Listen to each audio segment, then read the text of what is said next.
Hey love bugs, welcome back to another Tarot Lover Reviews. Today we are taking a look at the MoonChild Tarot created by Danielle Noel. So if you've heard of this tarot deck or you have not heard of this tarot deck, hopefully this review and the flip through that comes afterwards helps you to decide on whether or not this tarot deck is right for you.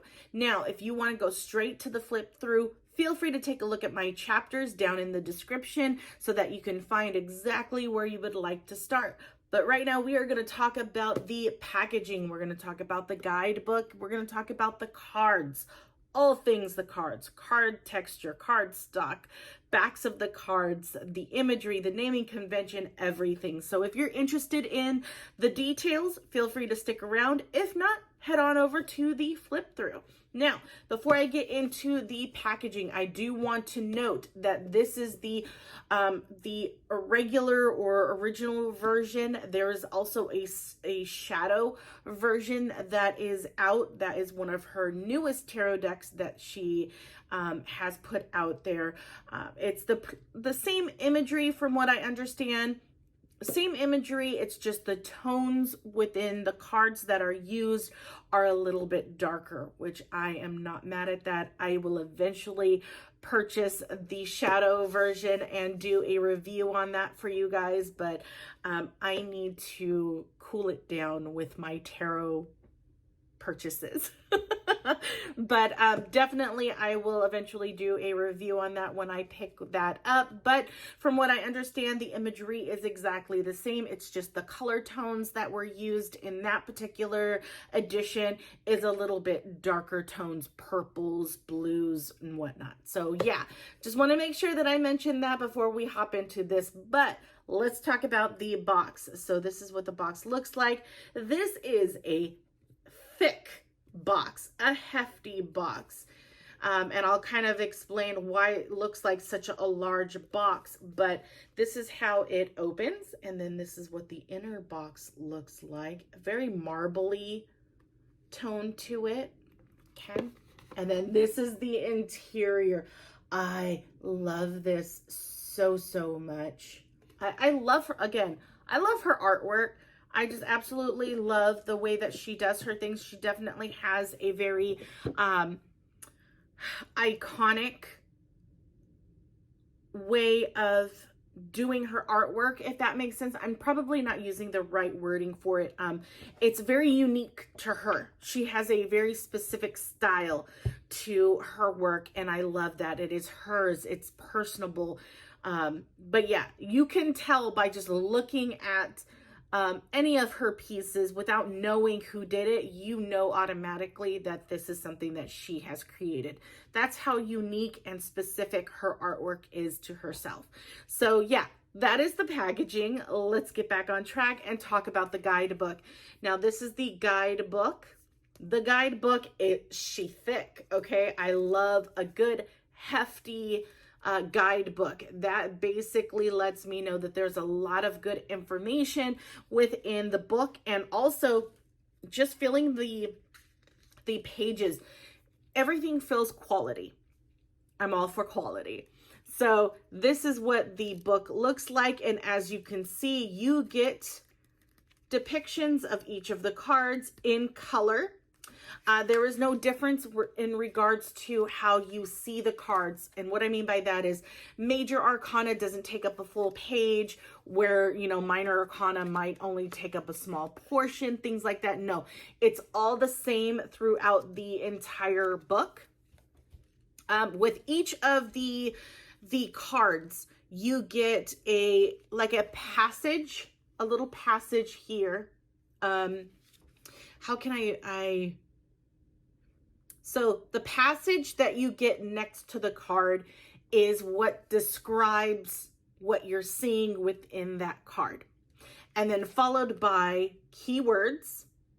And then it goes into an inquiry. So it gives you kind of like prompts that you can ask yourself. It gives you the astrological sign, the gemstones, and then it goes into a little bit further into that particular card. And then it'll give you a reversed description of that card as well. So it's like an upright and then a reverse breakdown of that particular card within the guidebook. And then I don't know if you guys can see that here. You can kind of see color differences. That kind of made it a lot easier for me to locate the minor arcana and where each minor arcana group started and ended. So there's like a color tone at the top here. So you'll see Cups has this color, and then Pentacles has this color, then Wands have this color, and then I think I totally skipped a... Oh yeah, Cups and Wands have the same color. Sorry. Cups and Wands share almost the same color in tone up here. And then the Pentacles and Wands have a different color as far as like tabby things, if that makes sense. So yeah, that is what you will see within this guidebook. You do get tarot spreads within this guidebook. Let me just kind of skim to it here. You do get some background, a history into tarot. You get an introduction with this guidebook as well. I'm trying to find the spreads because I know it's in here. I know because, oh, hello, I'm staring at it. So you get 1 card spread, 3 card spreads here. You get a spiritual spread, a shadow spread. So you do get themed specific tarot spreads within this guidebook, and you get more than one. So I absolutely love that. I will always say this, when you can have a tarot spread within a guidebook that is geared towards the theme of that particular tarot deck, it just makes things click a whole lot easier, if that makes sense. It's just, it creates this relationship with that tarot deck. It puts it on a whole nother level, if that makes sense. But that is the guidebook. Let's talk about the cards. So I'm going to go ahead and show you the sides of these cards first. So you do get like this gold edging, okay, or gilded, I believe is what it's called, gold gilding around the edges. I have had this tarot deck for a few years and I have used her. Of course, I am very picky and careful with my cards because I do not want to warp them in any way. So I try to be very careful with my cards so that they don't get the bending look. So that's why it looks as it looks than some other tarot readers out there. But yeah, the gold edging has been worn out because of how many times I've used it. I don't think it's faded out too much. It's not like a super shiny gold, which I like. I don't want it to be super blinding. I don't want it to be distracting, but I still want it to be appeasing to the eyes, if that makes sense. So I love it when it's almost this like antique-y gold to the edges of the cards. So that is the edges. Let's talk about the back of the card. I love the back of the cards. I am a lover of Egyptian culture. I am a lover of Egyptian mythology, the Egyptian pantheon. I'm just all about it. So just the background itself is absolutely beautiful. That gold just shines. And then you have this flat white in the background that definitely helps to make it stand out. It is a matte textured card, okay? It's not a velvety matte, though sometimes I feel like it's a velvety matte, but no, it is just a matte textured card. As you can see, the card is huge. So giving you a comparison, Rider-Waite-Smith tarot card. This is the standard size for tarot cards. Look at the difference on this, okay? So big difference on size. So if you have smaller hands, you might have or you might find that you have a hard time handling this deck because of how large it is. Shuffling may also become a little bit difficult depending on how you decide to shuffle your cards. Now, there's not a specific way you have to shuffle your cards. For me, I always shuffle in the way that works best for me and that particular tarot deck that I'm utilizing at that time. So sometimes I will do the poker style shuffle. Sometimes I will do that under, that under over shuffle. Sometimes I'll put the, deck on the table and swish them around. There's a ton of different ways that you can shuffle your cards. It does not have to be one specific way, but kind of getting into the card texture, or not card texture, card stock. Let's talk about the card stock because it kind of coincides with the shuffling. Card stock is thick, okay? And I figured as much, especially because the card is larger, that the card stock would be thicker. But then again, when it comes to these particular types of tarot decks, this is an indie tarot deck. So it's not mass marketed, it's not mass produced. So the quality within the cards, the imagery is on point. And I've noticed that when it's an indie deck, the card stock is a lot thicker, which I love. But this can get a little too thick. Like, this is as far as I want to bend it without feeling like I'm going to cause damage to my cards. This card stock is thick. Okay, so if you were to try, as you can kind of see, it looks like a really large, it seems like it's a lot of cards is what I'm trying to say. But if you were to try to, split this deck into half to do that poker style shuffle, your hands are straining, first of all. Unless you have very large hands, then lucky you. But it can be very hard to bend the cards to even get that shuffle, that clean shuffle, you know what I mean? So yeah, sorry, my watch decided to talk to me and it distracted me. So yeah, the cardstock is thick. If you need a visual, I kind of do this C scale to kind of give you a visual of how thick a cardstock is if my descriptions doesn't help too much. Of course, it always is a plus when you can get your hands on the cards so you can really feel the texture and the thickness of these particular cards. But using my C scale as an example, you have thin paper-like cardstock. You have that Goldilocks zone, which is perfect shuffle. You have no problem bending the cards so that you can get a perfect shuffle using the poker style method. Okay, I'm not saying all the other methods. It's really, I use the poker style shuffle as an example to give you an idea. So Goldilocks zone, it's a perfect shuffle. You don't have no problems bending the cards to shuffle it, and it's not too easy to shuffle it to where you're like bending your cards in a ridiculous manner.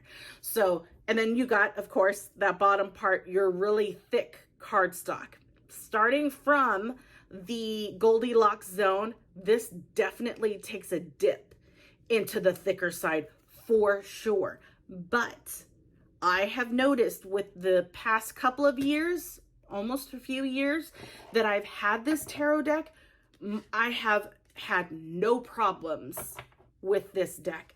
I don't get that warping, but then again, I'm very careful with my tarot decks. There's no scuffling. There's really, normally if I have to do this, I get scuffling marks. I get pieces of the edges starting to peel away. Not with this deck. I feel like this deck is it's quality. It's quality. So definitely it is worth the purchase, 100%. So that is the cardstock, back of the cards, card texture. Let's talk about the naming convention and the imagery. Starting with the naming convention first. There are some differences in regards to the major arcana. So major arcana, the world is called the universe. Okay, that's the only difference. But you get 3 bonus cards. You get the Divine Wisdom, you get the Shadow Work, and then you get the MoonChild. So I absolutely love it. I don't always tend to use the bonus cards within the tarot deck when I'm doing readings. I'm trying to talk too fast, guys. I'm sorry. I don't really use them all that often, but I'll leave them in the deck. And if you know, Spirit, the universe decides that, yeah, I need that card, then I'll grab the guidebook and read up on it.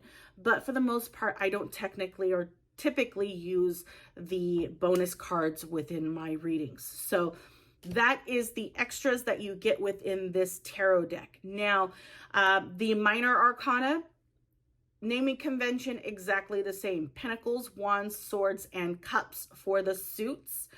I would say that, okay, that's it for the naming convention. There's nothing else that I would want to point out in regards to the naming convention.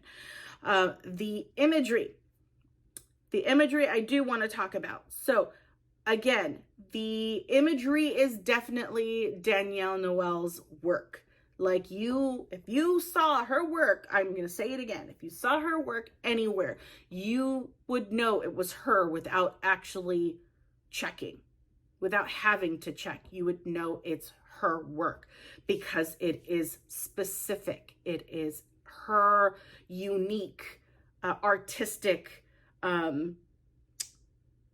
signature, so to speak, right? So the imagery within this tarot deck is so beautiful, definitely filled with lots of golds, pinks, light, very pastel-y colors. I'm not necessarily a very pastel person, but it's done in a very tasteful way. It is not constant pinks everywhere, because normally when you hear pastels, it's like really pastel pinks or really pastel blues and yellows. No, it is a perfect combination of a lot of colors, not just your primary colors. And I love that. The mixed media behind it, it's beautiful. And I would expect nothing less from Danielle when it comes to her work. When it comes to the imagery, comparing it to a Rider-Waite-Smith imagery, because a lot of the guidebooks out there are based off of that. A lot of the other tarot decks out there are based off of that particular tarot deck as well. Doing a comparison within the imagery, it does not follow the same imagery, right? But it is done in a way to where when you looked at that card, you got some indication besides, you know, the name of the card down at the bottom. You got some indication of what that card is about. So definitely, if you are a new tarot reader, you could very well utilize this tarot deck if you wanted to. I will say that the court cards they're a little bit different. I don't know how I feel about the court cards being this way, just specifically the Queen and the King. The Queen and the King, they are side profiles of that particular character, right? And that's only for the King and Queen. The Knight is more of you have more of a background, like the figure goes with the background, whereas, you know, you just might have just the side profile with some, you know, foliage. There we go. Don't judge me, okay? So, yeah, so the knights will look like this. They're in some type of position, action, and then pages are the same. They're typically doing something, right? So that is the only differences with the court cards. And again, they don't necessarily follow the Rider-Waite-Smith imagery anyways. So really, you're really relying a lot on your intuitiveness, which is totally fine with me because I do pick up on a lot when it comes to this particular tarot deck. So I love that. Other than that, I think that's the only pain point that I have, is the side profiles for the king and queen. Other than that, everything else is absolutely gorgeous. I love this tarot deck.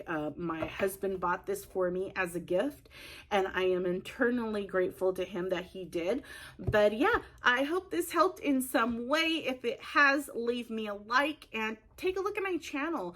See if there are any other tarot decks that I've done a review on you might be interested in. Feel free to take a look. If I have not done a review on a particular tarot deck that you're interested in, leave me a comment below and let me know the name of that tarot deck.